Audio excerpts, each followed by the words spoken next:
Bonjour à tous, c'est Jean-Luc Haut sur sa chaîne YouTube. Aujourd'hui, nous allons parler de l'Ukraine qui compte sur une armée de robots pour retenir la Russie. Sur le flux vidéo pixelisé d'un drone de reconnaissance, un petit robot à 4 roues apparaît, s'arrêtant au sommet d'un bunker russe avant de déclencher une puissante explosion. L'explosion enveloppe la zone d'un nuage de fumée, déchiquetant les feuilles des arbres voisins, tandis que les débris pleuvent sur le système de tranchées environnantes. C'est le moment qu'attendaient les troupes ukrainiennes, mais il n'y a pas d'assaut massif d'infanterie ni de charge de chars. Au lieu de ça, un essaim de drones FPV chargés d'explosifs, contrôlés par des soldats ukrainiens à des kilomètres de là, cherche à exploiter la faille du blindage de l'ennemi, fondant sur les Russes et les poursuivant à travers des tranchées zigzagantes qui n'offrent que peu de protection contre la menace aérienne. Cette attaque dévastatrice illustre un nouveau type de guerre lancé en Ukraine. Un type de guerre qui s'appuie plus que jamais sur des systèmes de robots sans pilote et télécommandés.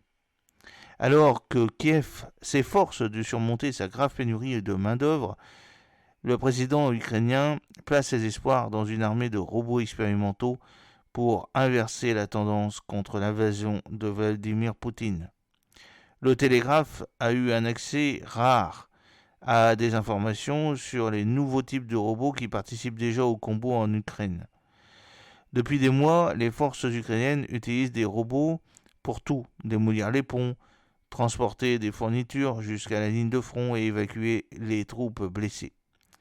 Les véhicules terrestres sans pilote, les UGV ukrainiens, constituent le dernier développement en date dans la guerre des drones qui est devenue une définition du conflit en Ukraine.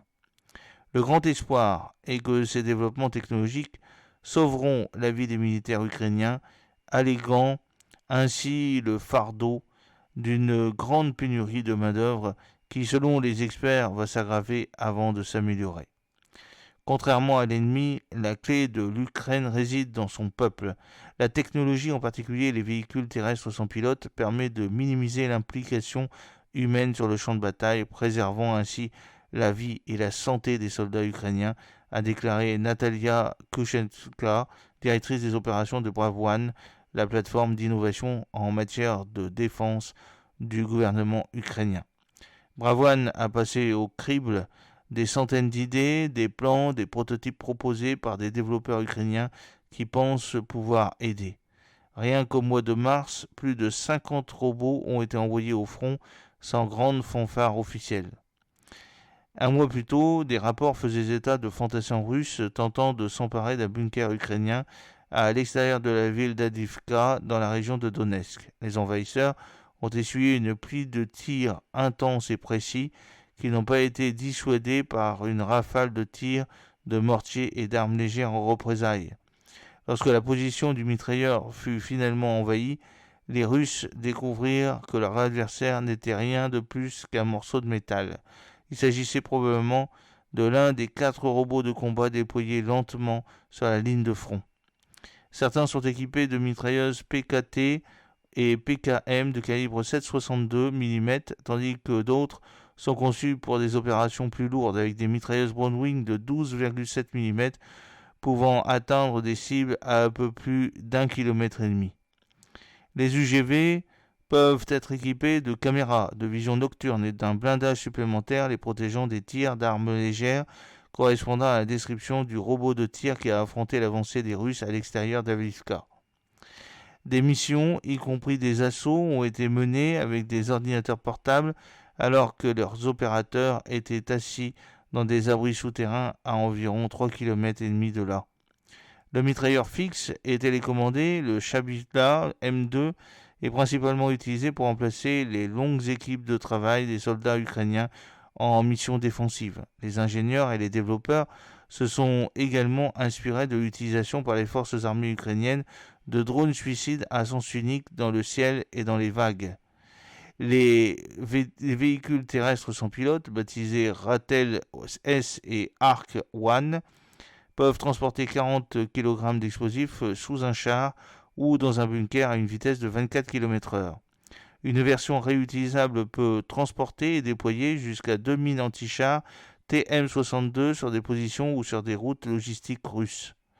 Des systèmes de visée artificiellement intelligents qui ne nécessitent pas d'interaction humaine sont également développés pour contrer les brouilleurs de guerre électronique russes qui coupent la connexion entre les drones et leurs opérateurs. Des robots logistiques plus universels pouvant être réutilisés pour diverses tâches ont été également testés. Les UGV d'une portée de 25 miles peuvent transporter des charges allant jusqu'à 600 kg pour tirer des munitions aux positions de première ligne et évacuer un soldat blessé vers un lieu sûr.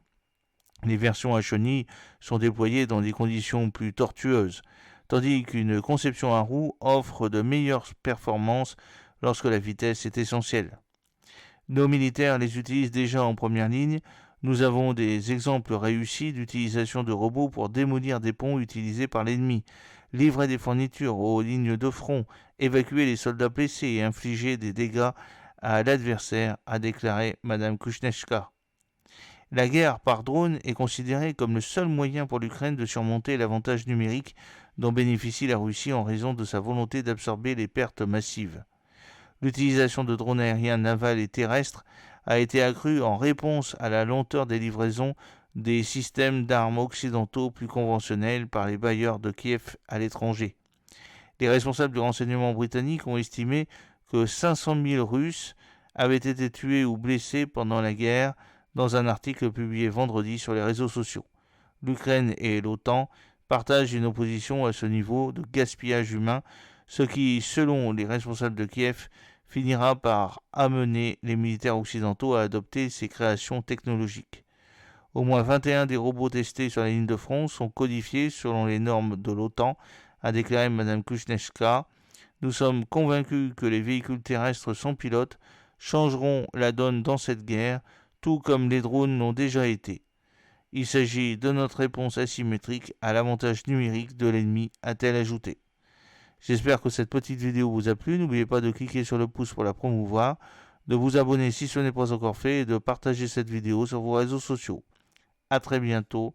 Fidèlement, Jean-Luc O.